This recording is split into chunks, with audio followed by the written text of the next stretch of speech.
અભય થઈને નિષ્પક્ષતાથી નિરપેક્ષ રીતે વાસ્તવિકતાનો અરીસો રૂપી સચોટ માહિતી લાવતો સત્યની સાથે અભય ટાઈમ્સ। સુરતની કાબોદ્રા પોલીસે દેશી હાથ બનાવટના કટ્ટા અને જીવતા કાર્ટિસ સાથે 2 ઇસમોને ઝડપી પાડ્યા હતા। સુરતની કાપોદ્રા પોલીસ પેટ્રોલિંગમાં હતી ત્યારે બાતમીના આધારે નાના વરાછા ચીકુવાડી બ્રિજ પાસેથી રિક્ષામાં પસાર થતા 3 આરોપીઓને ઝડપી પાડ્યા હતા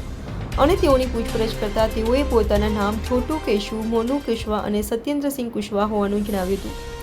તેઓની ઝડપી લેતા તેઓ પાસેથી દેશી હાથ બનાવટના 2 કટ્ટા અને જીવતા કાર્ટિસ મળી આવ્યા હતા, જેમાંથી પોલીસે આરોપીઓ પાસેથી દેશી કટ્ટા, કાર્ટિસ, મોબાઈલ અને રિક્ષા મળી 3.20 લાખની મત્તા કબજે કરી હતી, જ્યારે દેશી કટ્ટા મંગાવનાર અને મોકલનારાઓને વોન્ટેડ જાહેર કરાયા હતા। સંધાને મહેરબાન પોલીસ કમિશનર શ્રી અનુપમસિંહ ગેહલોત સાહેબ, સેક્ટર 1 સાહેબ, ડીસીપી ઝોન 1 સાહેબ નાઓએ આપેલ સૂચના અને માર્ગદર્શન મુજબ કાપોદ્રા પોલીસ શહેરના પોલીસ ઇન્સ્પેક્ટર શ્રી MB અવસુરાના સૂચના અને માર્ગદર્શન હેઠળ second point Shri MR Solanki તથા સર્વેલન્સ સ્ટાફના PSI શ્રી AL પંડ્યા તથા સર્વેલન્સ સ્ટાફના અન્ય પોલીસ માણસોને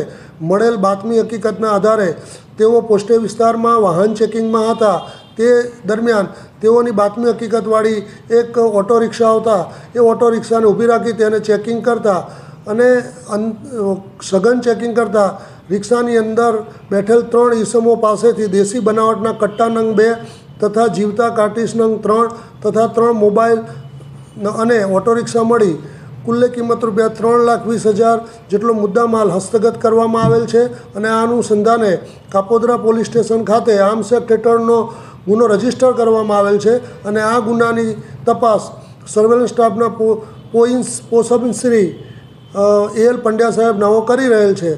આ ઉપરોક્ત આરોપીઓની જે ધરપકડ કરવામાં આવેલ છે તેઓની પૂછપરછ દરમિયાન એવી હકીકત ખુલવામાં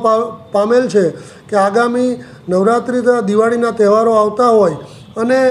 તે અનુસંધાને તેઓને કોઈ સારી એવી ટીપ મળે તો મોટો કોગ્નિઝેબલ ગુનો કરવાની યોજના હતી અને આ અનુસંધાને અન્ય 2 આરોપીઓને પણ વોન્ટેડ જાહેર કરવામાં આવેલ છે અને હાલ આ ગુનાની તપાસ તજવીજ ચાલુ છે।